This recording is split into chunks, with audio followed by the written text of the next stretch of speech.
Happy Wednesday, marriage hackers. Happy Wednesday. It is Wednesday. She got it right this time. Right this time. Our first year of marriage. Laughter, crying, and low-key. There was nothing low-key about our fights. Hello, welcome to another episode of Marriage Hacks with Joseph and Miriam. With real talk, real solutions for a healthy, thriving marriage. Okay, welcome to the first year of marriage, where love is strong, patience is tested, and petty arguments over laundry or Joe's dirty drawers in the floor become oddly intense. In today's video, we're going to be brutally honest and somewhat hilarious at times about what happened after the wedding cake was gone and the honeymoon phase wore off. And that honeymoon phase wore off real quick. Did it? Yes, wear it did. Off that quick? With your dirty drawers on the floor, it did. From late night to are you okay talks to learning how someone actually loads a dishwasher, which was usually wrong. This is the side of marriage that they don't portray in romantic comedies. Hopefully, you will laugh, get a few truth bombs, whether those truth bombs are universal or just personal to Joe and me. And then there are those, is this normal stuff for married couples? Yeah. Whether you're engaged, newly married, or just involved in the lovely chaos of holy matrimony, this video is for you. It is for you. Now, as we always do, we're going to start with our scriptures. And the first scripture is Zechariah 4:10. Now, I'm going to change screens so you can see it. Now, I'm going to be reading the entire verse. From the NLT? From the NLT. And it says, do not despise these small beginnings, for the Lord rejoices to see the work begin, to see the plumb line in Zerubbabel's hand. The 7 lamps represent the eyes of the Lord that search all around the world. Now, before I go to the next scripture, I wanted to talk about this plumb line. And so the definition of a plumb line, if you don't know what a plumb line is. Tell us what a plumb line is. A plumb line or a plumb bob is a tool used to determine vertical alignment. That is to find a true straight up and down vertical line. It's basically a weighted object, the bob, attached to a string. Gravity pulls the weight straight down, making the string a reliable vertical reference. Now, when I read this definition, I thought about that bob or that weighted tool, and in my mind I was like, you know what, the weight and the cares of the world, that's what that bob represented, the weight and the cares of this world. And I thought about the other scripture that said many are the afflictions of the righteous, because God delivers us out of them all. So the weight and the cares of the world is what helps us to get in alignment, the alignment that God needs for us to get into. And it helps us to become more like Christ, conforms us more to the image of Christ. Okay? And so I just wanted to just talk about that plumb line before I go to the next verse. Now, the next verse, let me pull it up. Okay, the next verse is Isaiah 45, verses 2 and 3, and I'm reading from the King James Version. And it says, I will go before thee and make the crooked places straight. I will break in pieces the gates of brass and cut in sunder the bars of iron.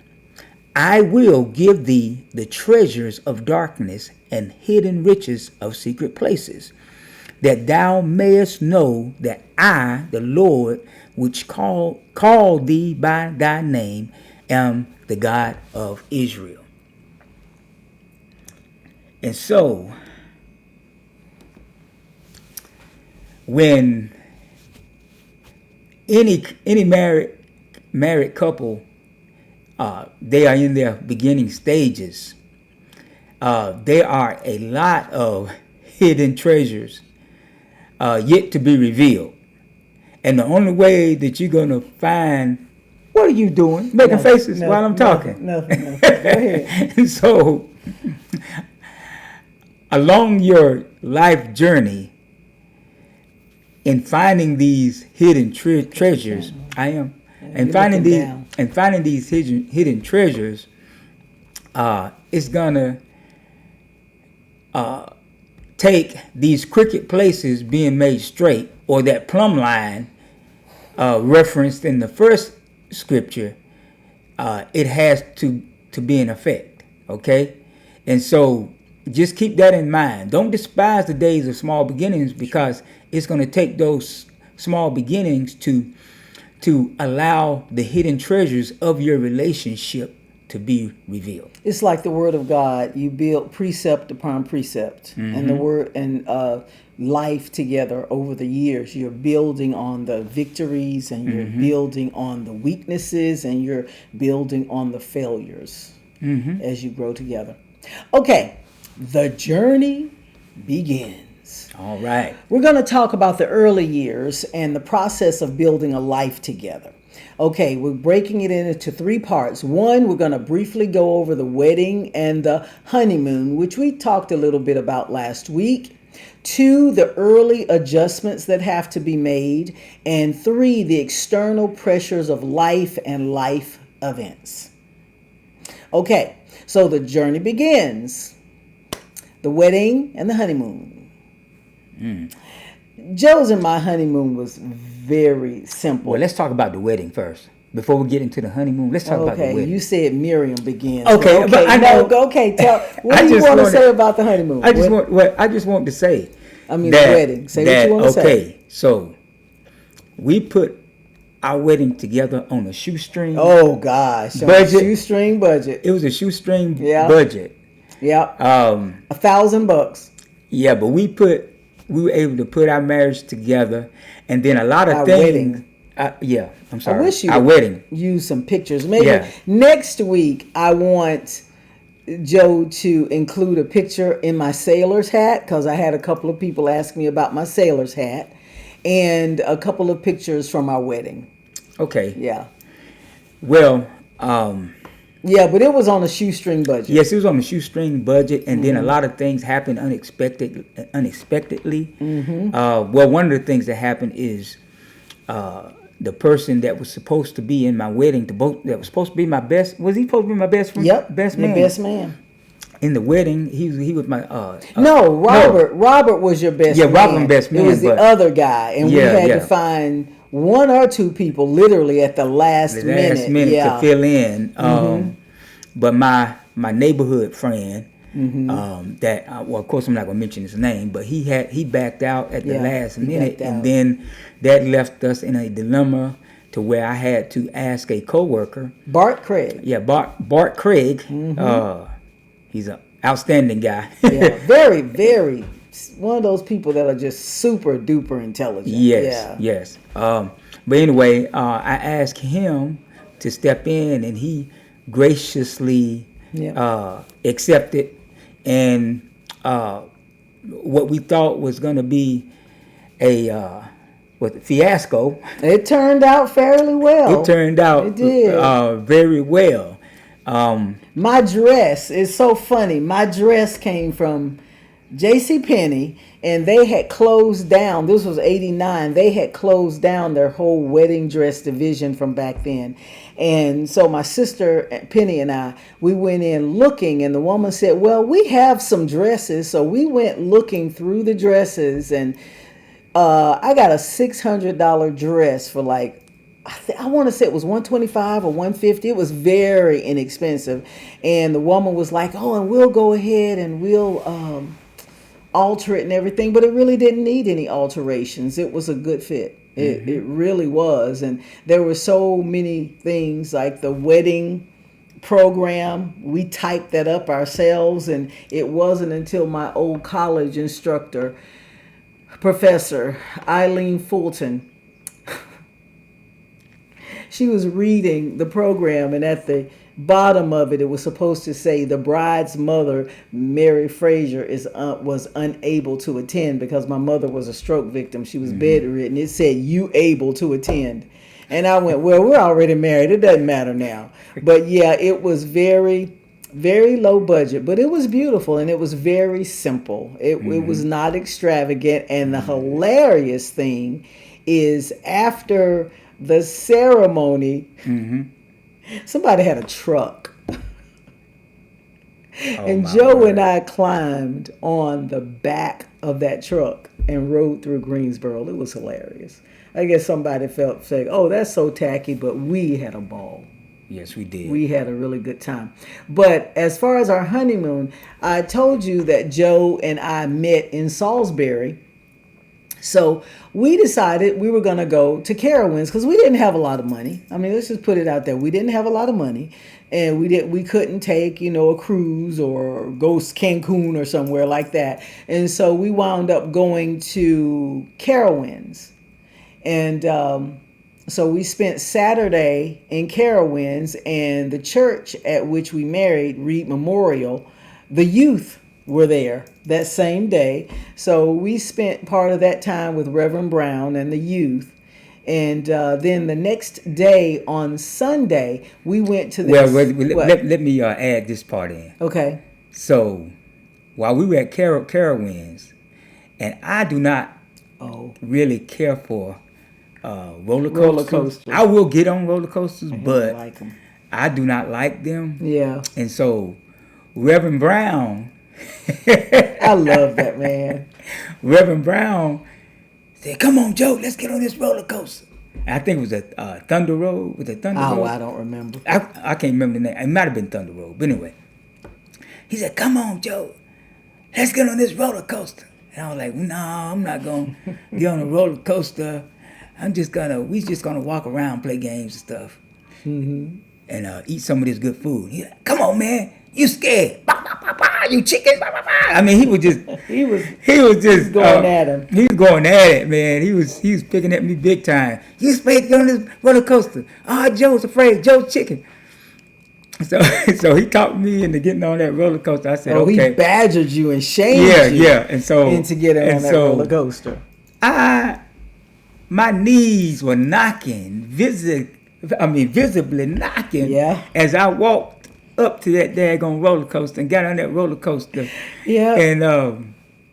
And boy, that was an experience because I had to try to pretend like I wasn't afraid, but I was afraid. And so when I got out that roller coaster, I could barely walk. I was walking and it's like my legs were like shaking and trembling. Yeah. Then the people that were waiting to get on the roller coaster, they was watching me. Laughing. They were cracking up laughing because of the way I was walking, getting out the roller coaster. And I think that made Reverend Brown's day. I mean, because that man laughed so hard. I never heard him laugh that hard. But that was one of our memories of our honeymoon. But go ahead. And I'll always remember the movie Turner and Hooch with Tom Hanks, because we went to see that while we were on our honeymoon. But the next day on Sunday, we were trying to find a church to go to, and we came across this just little church. It was kind of a hole in the wall church. Now, did you mention that we stayed in Salisbury? Yeah, I said that we went to Salisbury. Because we chose Salisbury because that's where we met. That's where we met. I mean, I know it sounds like something that's kind of dull and boring. Well, when you're broke, But- you're broke. You do what you can but, do. but at the time, that's where we were, and Yeah. and it was like one of those things that, okay, we're gonna make this thing sentimental, Yeah. right? Because Yeah. we knew we didn't have the money to do anything extravagant, but we wanted it to mean something. Yeah. And so that's why we said, okay, well, we're gonna stay in the place where we met. Yeah. And the little church we went to, I don't even think there were 20 people in that church. And kind of a little hole in the wall church. I don't even remember why we chose to go there, but we did. And we got there, and we gave an offering while we were there. And the people, through conversation, found out that we were on our honeymoon.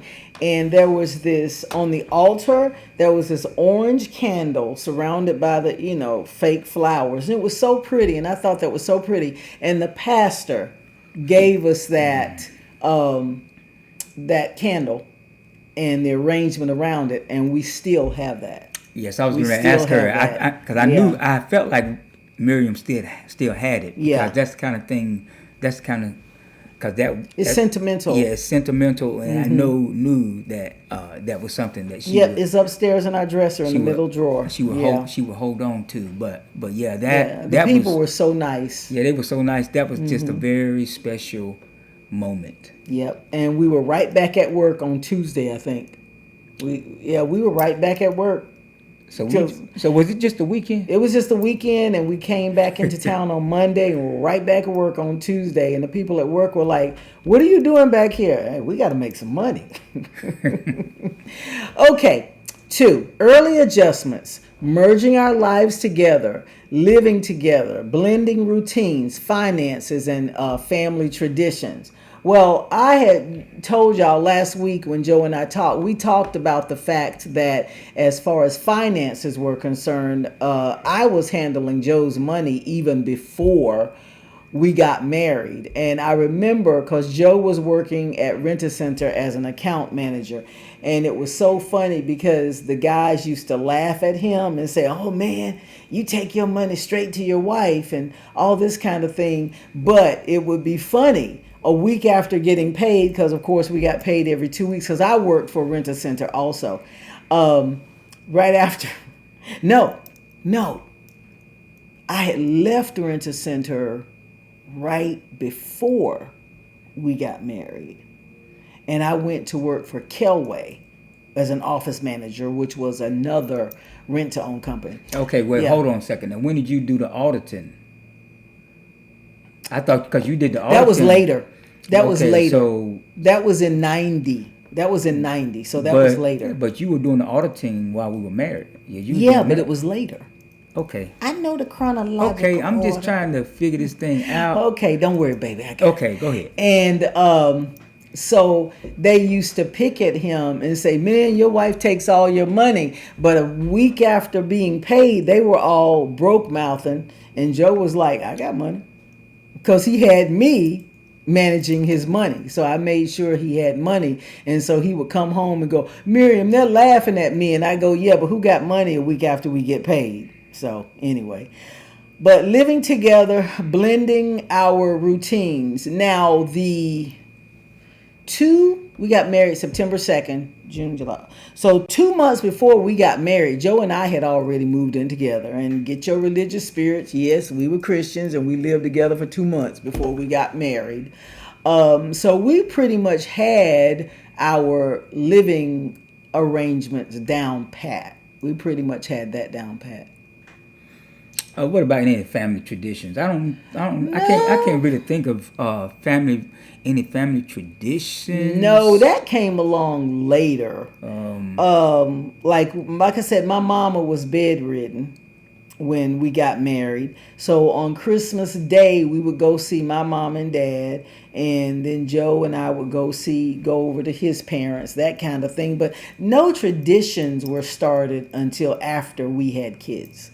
Okay, I was just trying to think of traditions that your family had that we kind of brought into our marriage, or my family had that we brought into our marriage. No, our traditions didn't start until we had kids, and then later on years, my sister Penny, her daughter Lissa, and Lissa's son Cam, we all started meeting here at our house at Christmas time. And that became a tradition many years ago. And then we started inviting people, and it became not just family, but friends who were like family, spending Christmas Eve together. Okay, first small conflicts, learning to fight fair, understanding each other's triggers, and navigating the differences in habits. There was no fighting fair when we first got married. Don't even try to pretend. So we fought unfair? We fought unfairly. I said what I had to say. He said what he had to say. And it was like... Oh, and one thing that Miriam used certain things as a weapon. Y'all know what I'm talking about. She said, don't think you're going to be cuddling up to me tonight. Oh, no. I said, don't think you're going to be getting up. Yeah, I was trying to say it nicely. In a nicer way. No, come argue and fuss at me all during day and then go try to get some. I think not. That's about as interesting as a $3 bill. No. Well, it didn't take us long to figure out each other's triggers, because it was just... Because he didn't want to trigger me because he wanted some. Well, it was just because we let it be known the things that we liked and the things that we didn't like. So, well, one of the main things when Joe and I got married, and before we started recording, I was telling Joe that I wanted to be careful. I wanted to be honest and real about the things that happened, but I never want to come across as being disrespectful to Joe in any way, shape, or form, because we have both grown tremendously. Mm-hmm. It's like I've told y'all many times, back then I had some edges so rough they'd scrape your skin off, and I still have some rough edges. Both of us have grown, but in the early days, one of my biggest problems with Joe was his confidence. He did not carry himself with confidence. And I used to say, baby, hold your shoulders back. Even if you're not sure, hold your shoulders back, hold your head up, because, you don't want to be perceived as weak. And back then in the 80s, and I'm so proud of him that he has changed. I'm so proud of him. One of his attitudes was a black man can't make it by himself. And even before I got really deep in my walk with Christ, I always believed God put me on this earth. He made me black. He knew everything that I was going to face as a black person, as a black woman. But I never saw my skin tone, my beautiful brownness. I never saw that as something that could hold me or him back. And I remember it was after Joshua was born, and Joe had just given me this speech about how a black man can't make it by himself, and a black man can't do this, and the white man. And I remember we had come home from church that day. Joshua was maybe a month or two old. And I just walked out the house. I just left Joshua with Joe, walked out the house, church clothes on, no umbrella. It was raining. And I walked down the side porch, and I was just crying. And side note, I think about the movie Blade Runner with Rutger Hauer, where he's crying and they say tears lost in the rain, because that's how I felt. Anyway, I was walking and tears were just flowing down my face, and I was like, God, how could I marry a man that doesn't believe in himself? How could you allow me to do this? Because as I said, my skin tone, my color, for me, that was my gift. Just as much as somebody being born white or Korean or whatever. That was my gift from God. And for a long time in the early years, I had to spend so much time building Joe up. And Joe did everything, y'all, not everything on CP time. Lord Jesus, that man was late for everything. Even when we started our carpet cleaning business. And I get being on time from my daddy. My daddy used to say, if you are less than 15 minutes early, you late. And I would tell people, well, Joe will be there at a certain time. And Joe said, well, you did tell him I'd be round 1:30. I said, no, I told him you'd be there at 1:30. So that was a thing that we had to work through to get him to be on time. Am I lying? That took a while. But one thing about Joe, I will, even though I've said those things, he's always been a hard worker. Joe has always been, he may not always got there on time, but Joe has always been a working man. Well, one thing I can say is that, like Miriam said, I have come a long way, and I thank God that for giving me the resilience that even though God used Miriam to help me to work through that thing, that I had the resilience to keep moving forward, even while facing discrimination. Because when we had our business and we were at the height of success as far as our business goes, when I was doing most of my work for a particular place, a particular rent-to-own company, actually the biggest name, and the regional manager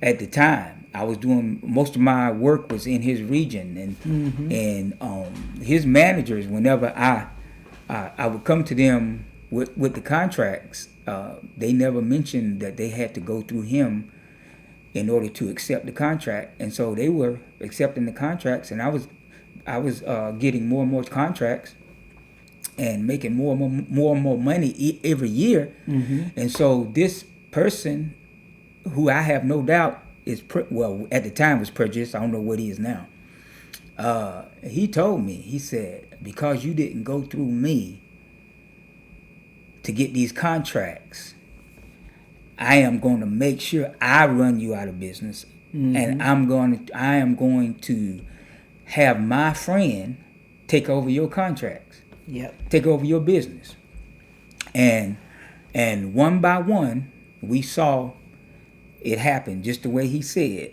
And it was also during 9/11 also. It was close to that time. It was close to that time. Yeah, so we're talking several years. Yes. You jumped several years. Yeah, but what I'm saying, but it all happened around the same time. It happened, he initiated it maybe before 9/11, but it all, so we faced devastation, financial devastation at the hands of this man, and it was all because of racism. That, and then there was a few other things that I faced in life, and I thank God for him giving me resilience, because if I would have had the same mentality that I had in the beginning, that would have totally crushed me, and I would not have had the strength to keep moving forward. So, and I would just say to him, baby, let it go, because what's meant for us, God is going to make sure we have, because that has always been my attitude before my faith was nearly as strong as it is now. What God has for you, and I would tell Joe that all the time, what God has for us is for us. Yes, and period. And I will say that, but it was the combination of that incident and then another incident when we went from mainly carpet cleaning to janitorial, and then I faced a similar incident with our biggest account, that and it wasn't because most of it wasn't because of my quality of work. It was because of disloyalty. And so that's one of my biggest pet peeves is for someone to show disloyalty towards me after I have given my all, after I've been faithful. That's I'm gonna tell you that to this day is one of the hardest things for me to get to work around. Okay. Not saying that what you're saying is not valid. That's not what I'm saying. But you have literally jumped a decade and a half. Well, I'm sorry, but I had to. I felt like I just had to go on that rabbit trail. Okay. And we can get back on our trail, but I gotta get back on. But I felt like I need to explain just where I was at that time, and where I am now, where he is now. Yes, where he is now. Because anybody that says that prejudice doesn't exist is stupid. That's silly. But it's like I used to tell my kids. You know, the word says that the poor will always be with you. And I used to tell them, and discrimination and bias and prejudice will always be with you, but you got to soar above that stuff like the eagles. Okay? Because if you spend your life, as Michael Jackson said, spend your life being a color, that's all you're ever going to be. You got to be who God called you to be. That's right. And that transcends color because that's the color he made you. That's right. Period. That's right. I know. Yeah, go ahead. Oh, I'm sorry. I just wanted to add a lighter note to this conversation. I know that was a little heavy what we just talked about. So before we got married, wait, I just need to say this. What you about to say? What you need to say? So when so my nephews knew that, hey, we definitely were going to get married. They came up to me. Devon, Corey, and Travis. Travis is no longer with us. They came up. They said, "I'm gonna tell you right now, she can't cook. She cannot cook." And so, they did. So my first, of course, like when I first visualized my wife, I visualized her being this brick house and could cook like Martha Stewart. Yeah, but he didn't put that on his list. Y'all remember from last week, his list was brown. Yep. Long hair. Yep. What? I forget what else. But see, But you thought that was going to come in the package. I thought it was going to come. See, I was relying on God to do exceedingly abundantly above. And he did. He did. And so he did. He just didn't do it the way you thought he would. And so, our early stages of marriage was, and I'm gonna tell you, Miriam did. She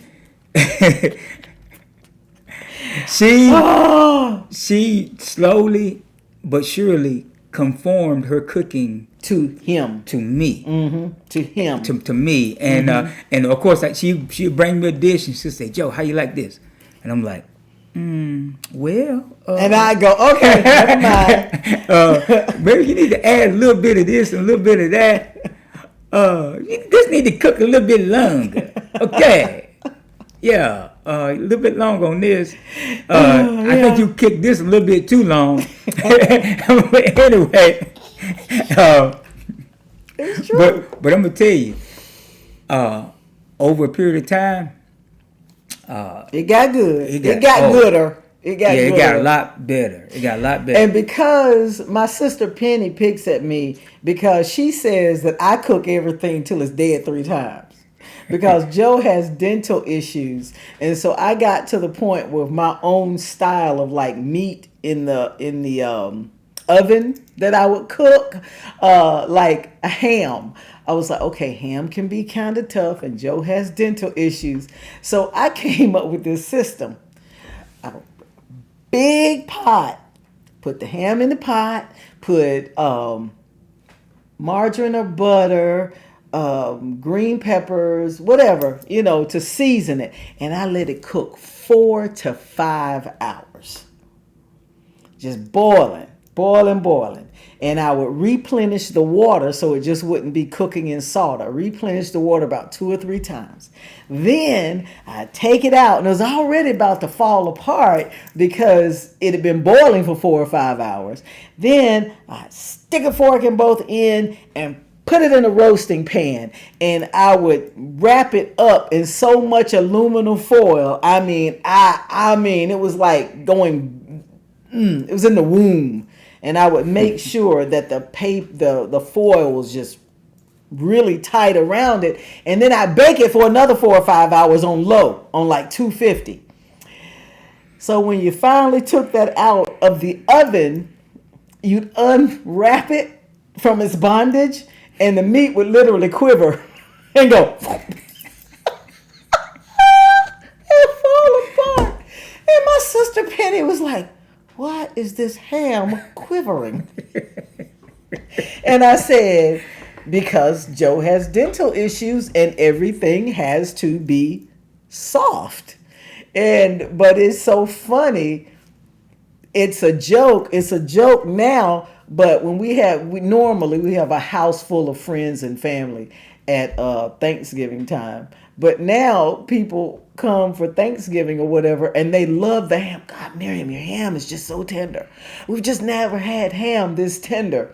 So that's one of my examples of how I cooked. My cooking conformed to Joe. And so what he could take. Getting back to that plumb line. So Yeah. So the journey and her cooking had to go through that plumb line to accommodate me. Yeah, very much so. But in accommodating me, it also blessed other people.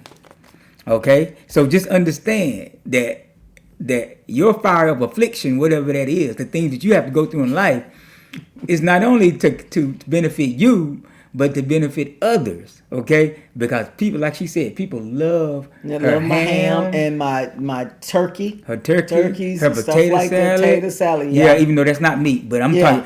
But there's a few things that Miriam, her baked macaroni and cheese. Oh yeah, I can throw down on some baked macaroni. Her and collard cheese. greens. Yeah. Laura Smith can testify to the collard greens because she loves Miriam's collard greens. I actually had a young girl when we came to Central Triad. It'll be 15 years ago next month. She got a taste of my collard greens and she said, "Miss Miriam, could you make me some collard greens for my birthday?" And I'm like, "Okay, that's what you want for a birthday present." But yeah, learning to cook over the years, but the thing I feel like even now, almost 36 years later, I need to improve on, because when money is tight, I have my go-tos. There are certain things that I want to start learning to cook even now. Okay. Let's see, navigating different habits. Y'all, when we first got married, living in our little apartment on Dewey Street in Kernersville, I love that little apartment.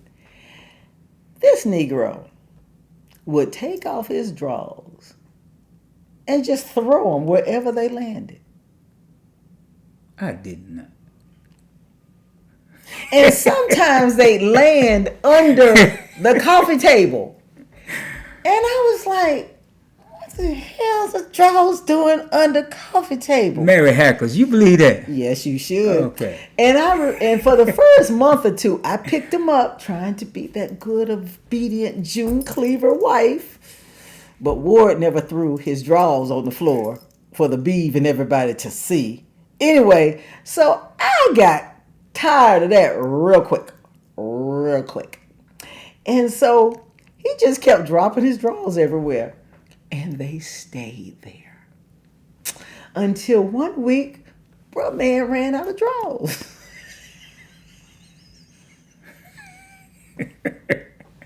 Miriam, I don't have any clean underwear. Well, you need to go look under that coffee table. You got a hand, you can wash it, there's the washing machine, but I gotta go to work. Well, I guess you wearing dirty drawers, bro. And the thing is, I didn't even think about that until Joe brought it up right before we started recording. So that's your fault that I remembered that. Well, Miriam's habits. We all have things that we learned about our spouses. Go ahead. When you have this vision of your wife, this cute little dainty thing that's beautiful, and the kind of person that everybody does pass gas and and everything, but this person, you think, well, this person, they're gonna always, if they have to do that, they're gonna go straight to the bathroom where nobody can hear it, and then they'll take care of it. No, not Miriam. It's just like, well, she have to go. I mean, it's like, I'm sorry, that had to come out. I'm home. What I got to front about? And so that was like a shock to me at first. I was like, okay, all right. I had to that was a major adjustment. And when I talk about poop, you remember when I talk about poop? It was right before we got married. Y'all, I was constipated. And we went to the drugstore and I looked at the man. I said, I need something. I'm backed up. And Joe was like, can't you figure out another way to say? He's a pharmacist, baby. He understands being backed up. But my daddy used to say, there's more room out than in. So I had to get used to her bluntness on everything. I mean, yeah. That's Miriam. We told y'all I had a mouth like a sailor. Yeah, she's very blunt, and she's gonna tell you how she feels.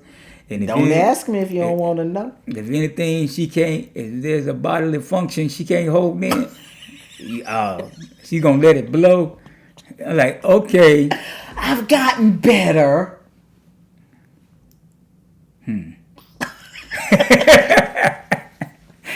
Y'all can believe it if y'all want. But anyway, so I had to get over that habit, and I think we give it just too much information. No, we need to let them know early stages of marriage, little things that we had to navigate. Yeah, and that's one of the things I had to get used to, just her personality, just the way she was. And I remember, now this was like, I think before we got married, but it was like we were walking.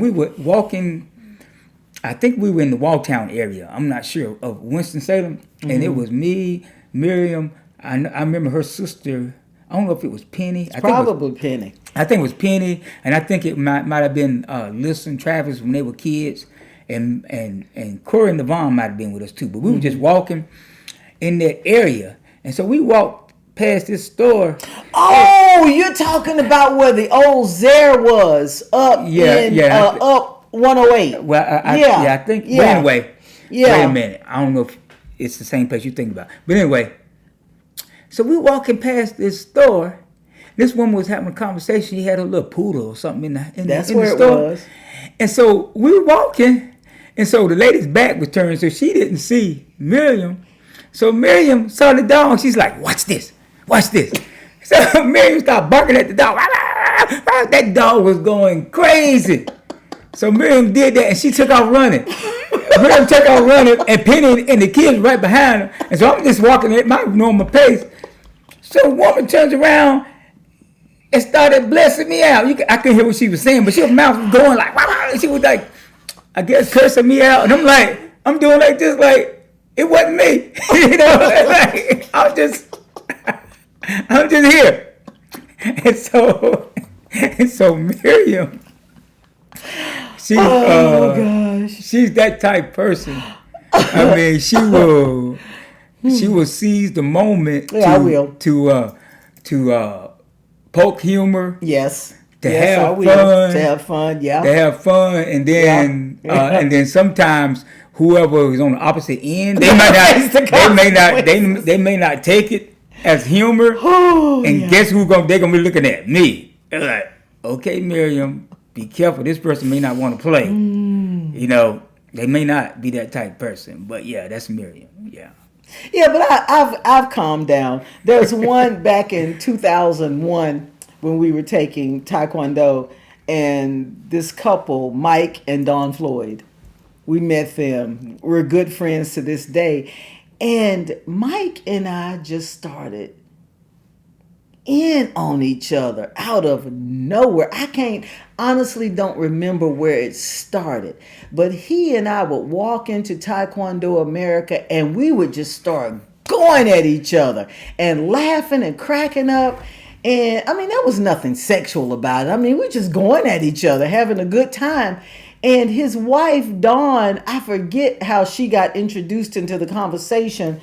And I was like, oh my God, that's your husband. I am so sorry. She went, oh no, don't be. He loves it. He loves it. And to this day, 24 years later, Mike Floyd and I still take every opportunity to go at each other. And Dawn just stands back and laughs. Yeah, whenever they see each other. Yeah, I mean I love that man. And if you look at Mike looks like the quintessential redneck. Reddish hair, this long beard. Man. Oh, I love that man. Both of them. They are just awesome people. Awesome people.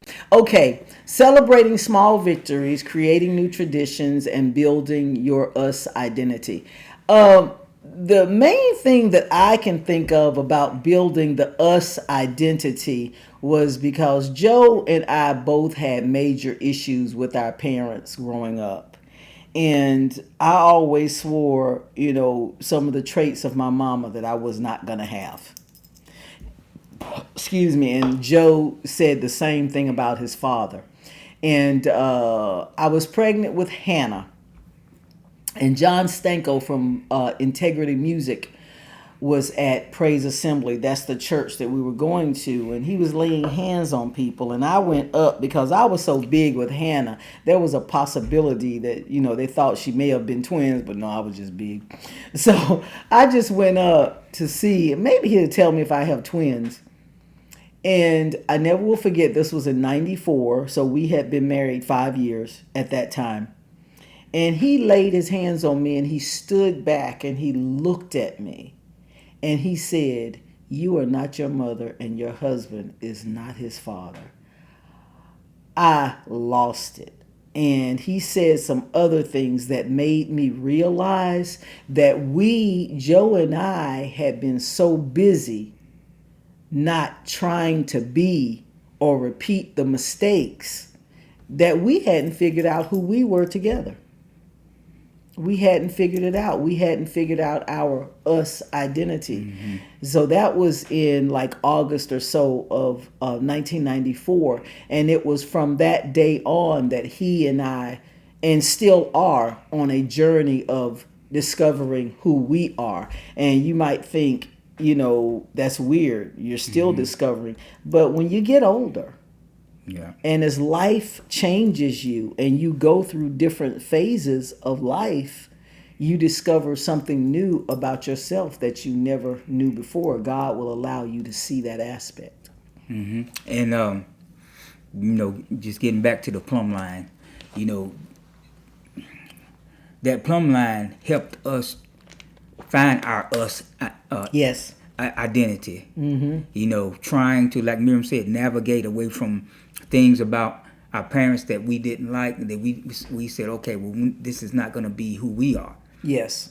By us navigating through that and finding our us identity, mm-hmm. it has caused our home to be a loving, caring environment. Mm-hmm. So much so that people love to be in our home. And because we started a tradition years ago for Thanksgiving, yeah, to where we would invite friends and family over, and everybody. And sometimes people we barely knew, yeah, because they had nowhere to be. There's one particular family, because Joe and I homeschooled for 10 years. There's this one particular family. We were at a homeschool basketball game, and her husband at the time was working out of the state, actually, not just out of town, out of the state. And she just in passing mentioned that they didn't have anywhere to go for Thanksgiving. And I looked at her and I went, well, come to our house. And that was, let's see, Hannah's 30 now. That was probably 18 years ago. And that built a tradition of that family every year coming to our house for Thanksgiving. It became a tradition, and it added more and more. Mike and Dawn Floyd, who I spoke about earlier, the way it started initially is that we'd have a big Thanksgiving with everybody, and every other year, but it got to the point where people were requesting every year to be able to come. But Mike and Dawn, they've been here every time, whether it was because there was some Thanksgiving where it was just our family, Mike and Dawn, and their two boys. Yeah. So yeah, we definitely, that's one thing that I've always strived to do, was have a welcoming home. But as far as young people coming over, I welcome them, but they had rules that they had to follow. You know, you're not coming in my house doing anything you want to, but that's a whole different story right there. Okay, the last category is external pressures and life events. Career challenges, when both or one of you is facing job changes or stress or career aspirations. Now that's where we get into when I was working at Rent-A-Center, and then in 90 I left Rent-A-Center to go work for a competitor, Kelway, and the people from the corporate office had come to audit the store. And I remember, and they had been bought by Transamerica. Kelway had been bought by Transamerica. So we were in our first year of marriage. And I saw what they were doing, and I was like, I want to do that. I want to do that.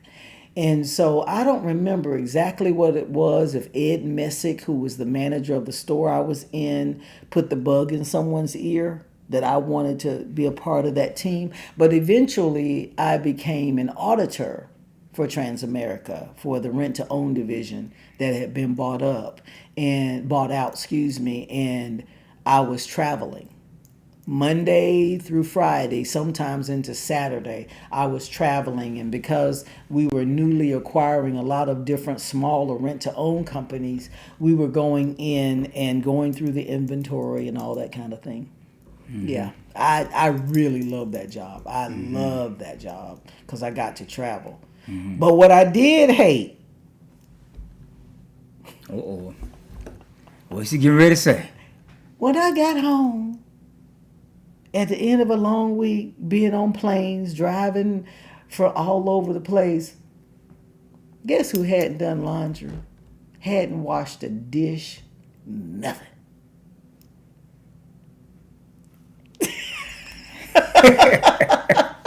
My first day home was always doing laundry, washing dishes, doing this, doing all of that. And it was like, when it was at the end of the week time to go home, everybody was like, Mary, what you and your husband gonna do? Y'all gonna go chill? I was like, no, I'm gonna go home and do housework. That's what I'm gonna go home and do. But I loved that job. So that's when I was working for Transamerica, the rent-to-own division. And I have some really good memories from that time. Now I was for a period of time, I had moved up a little it was Kelway. Yeah. Because I was they called me a manager trainee or something like that. But anyway, I would fill in at stores that didn't have a manager. So this was after Transamerica had bought out all of the stores. Yes, Yeah. and so I did that job for a while, but I just could not see myself staying in rent to own because it's such a cutthroat industry. Gosh, yeah. Even in corporate. Yes. But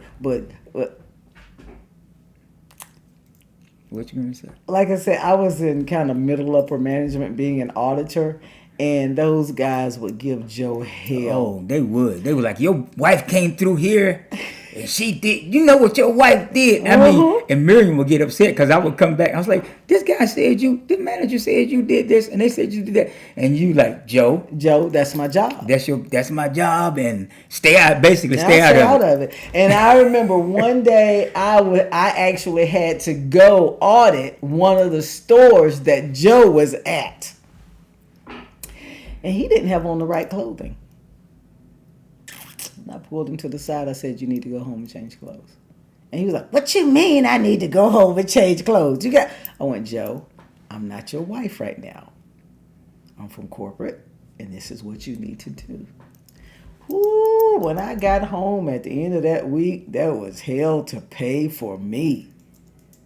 But I was doing what I had to do. But they would say, man, your wife came through again, and she did this, and she did that, and she said this. I was just doing my job. Because one thing that Joe can tell you, the kids can tell you, the pastors at Central Triad can tell you, and even my personal training clients, if I am given an assignment, something that I'm supposed to do that's got my John Hancock on it, it's going to be done right. Well, excuse you. But anyway, yes, that was Miriam. Yeah, and that's the way she is. If she has an assignment to do, she does not discriminate. Nope. And she, she has to, when she has to do an assignment, she's gonna do that assignment, whether or not you're her husband or whoever else. Okay, it's gonna get done. It's gonna get done. And now one of the things that I did, I transitioned from winter on, and I sold Kirby vacuum cleaners for a little while, yeah. Which was not something that Miriam was happy about, nope. But it opened the door for me to get into carpet and furniture cleaning. It did, which was very lucrative for us for many years. For many years, and that me starting that carpet cleaning and cleaning business. And Caraway also built up Joe's confidence. Yes. It did. That's the main thing that I took from Joe selling Kirby vacuum cleaners, because like I told you, Joe used to walk with his head down and all this kind of stuff, but they would teach them how to carry themselves and how to speak and all that kind of thing. I praise God for Kirby and the people that did Kirby for that, because it made him change his demeanor. He would hold himself. He wouldn't keep his, because he used to keep his head down all the time. Like even now, I tell him, open your eyes, open your eyes. I would always tell him, baby, put your head up, throw your shoulders back. And I remember when he got the job at Kirby, I was like, Joe, baby, how you gonna sell about somebody something? That's what I'm thinking to myself. How are you gonna sell somebody something and you don't even believe in you? And God used that for him. Yeah, that's one thing about Kirby vacuum cleaners. We had to read positive books. This guy, I remember this guy Ernie Burney. They talk about Ernie Burney. We had anything that Ernie Burney wrote, any quote from Ernie Burney, they would make us memorize them. And we used to have these like motivational times before we go out to the neighborhoods to sell Kirby's. And I'm gonna tell you that job did transform me. It did.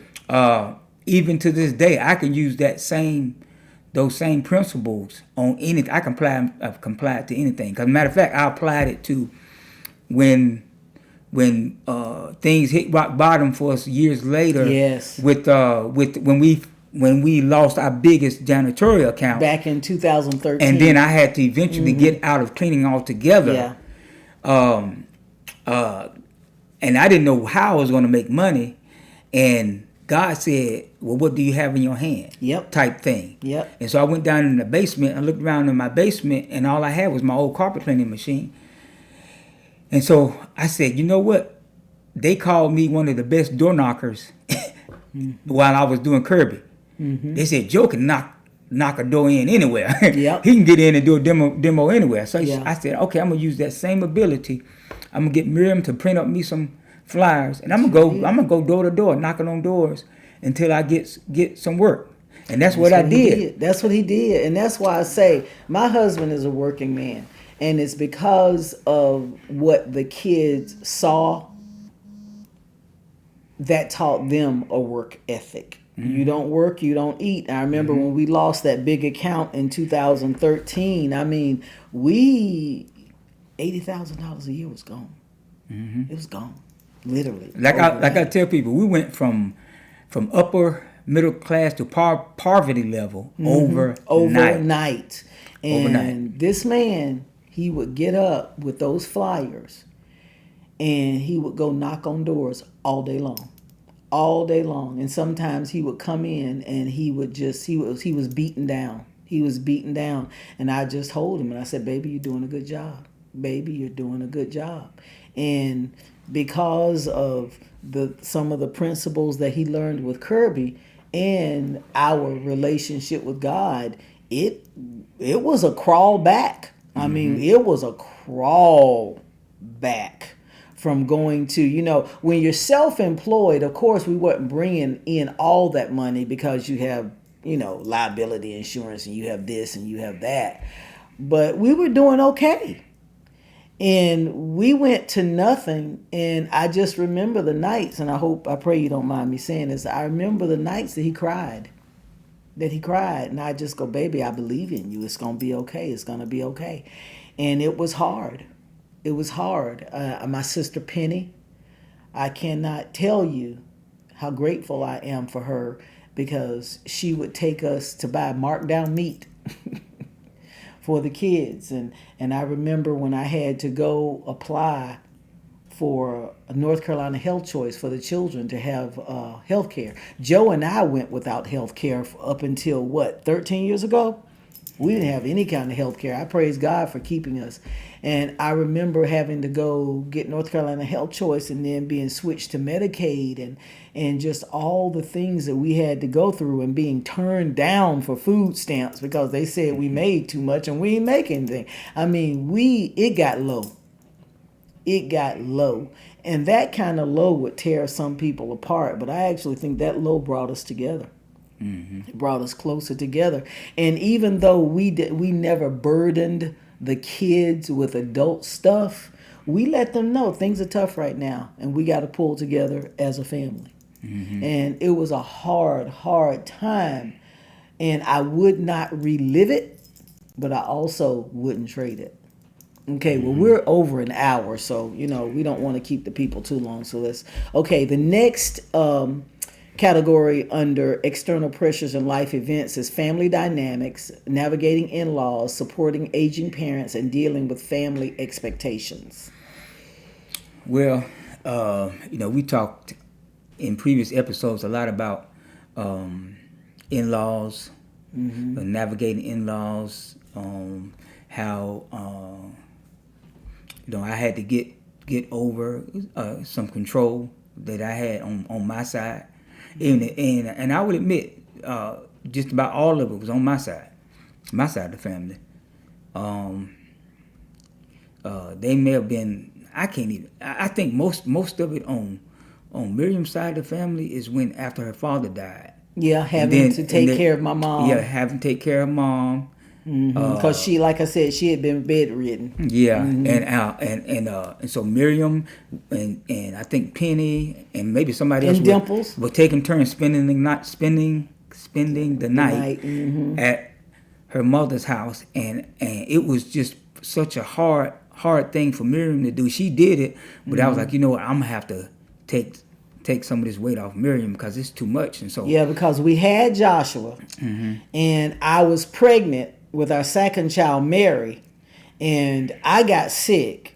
Mary went to be with the Lord, and it was just one thing after another. Yeah. I mean, phew. And then my sister Penny got sick, and I didn't know that she got sick until long after, because she had to step in and take up the slack for me, because for almost 4 months I was in and out of the hospital dealing with different stuff. That was just a hard time. So that was basically dealing with the death of my dad and taking care of my mom. And that was a very trying time. It was. And so I remember to this day, her mom, Miriam's mother, saying how much she appreciated me doing that for her, and stuff, and it blew her away. She said that, and I was like, and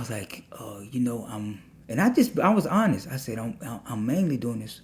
I said, yes, I'm doing this to help the family, but I'm mainly doing this for Miriam. Her eyes just got big. She was like, that, because I guess the fact that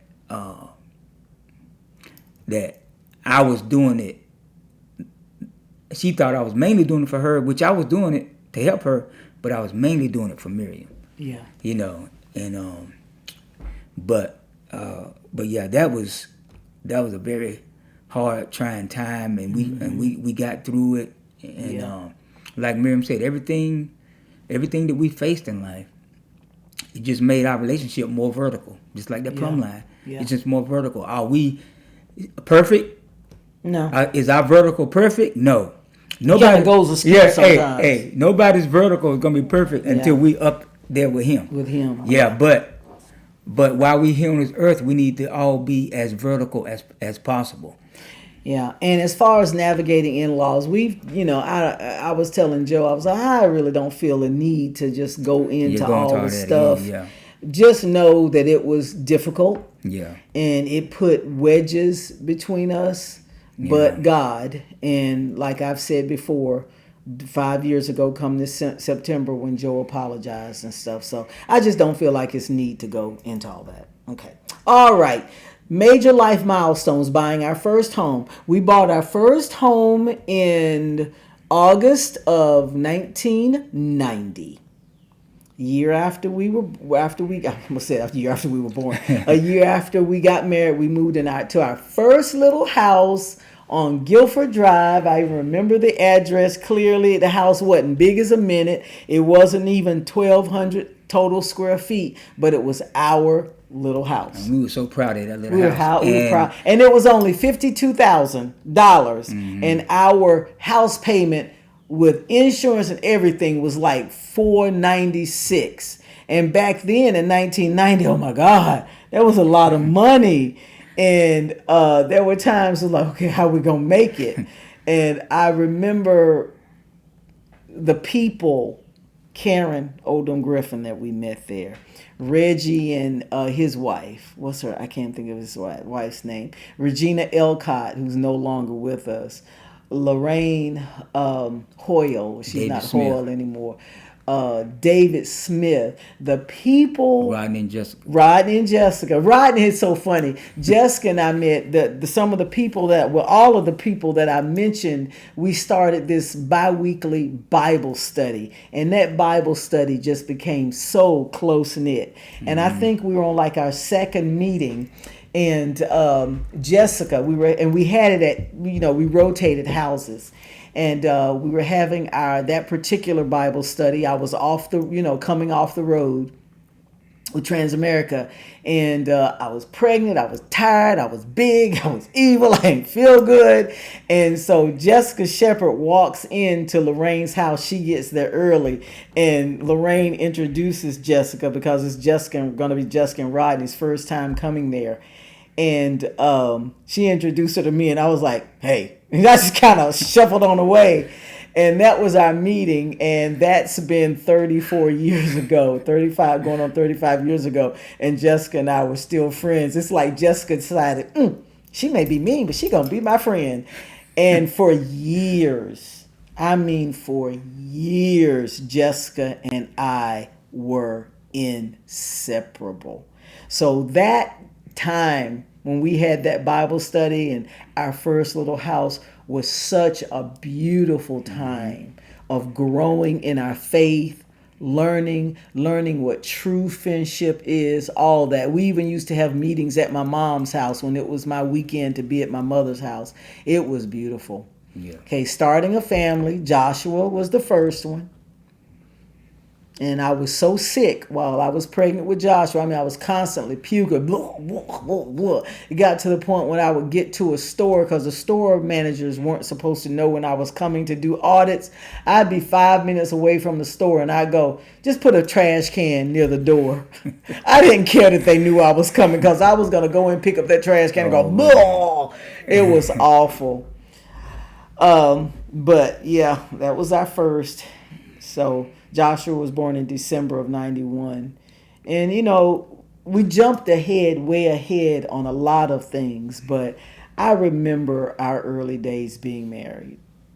They were some trying times, but they were precious. They're things that, like I said, the Bible studies, the people that we got to know, watching Joe grow when he did Kirby. Watching him going from being this timid person to a person with more confidence. That's one of my favorite things. Because one reason I married him was because he had a gentle spirit. I just didn't realize how gentle it was. But yeah, to me, those early years were the best years. All right. Well, this brings us to the end of this video. And I hope that something we said inspired you, that you really received from this video and from us sharing our early journey through our marriage. Okay? Those were good years. Yeah, we had some good. They were good years. Yeah, we had some good times. Even in the hard times, we had some good moments that you won't trade. I wouldn't relive them, especially during the part in '93 when I was sick with Mary. I was so sick, and one of the things that I couldn't do when I was pregnant with her when I was sick was laugh.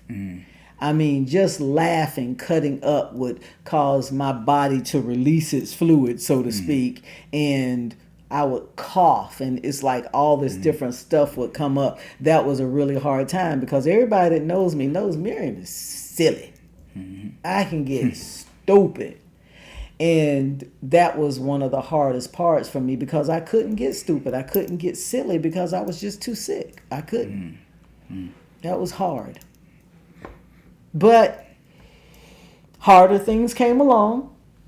But we made it through even the harder things. That's right. Okay, y'all. Make sure you like, share, and subscribe. Our subscribers are growing. They're still small. We're still just a little channel, but like the scripture says, despise not the days of small beginnings. So until the next time, you guys have a blessed and prosperous day. Until the next time.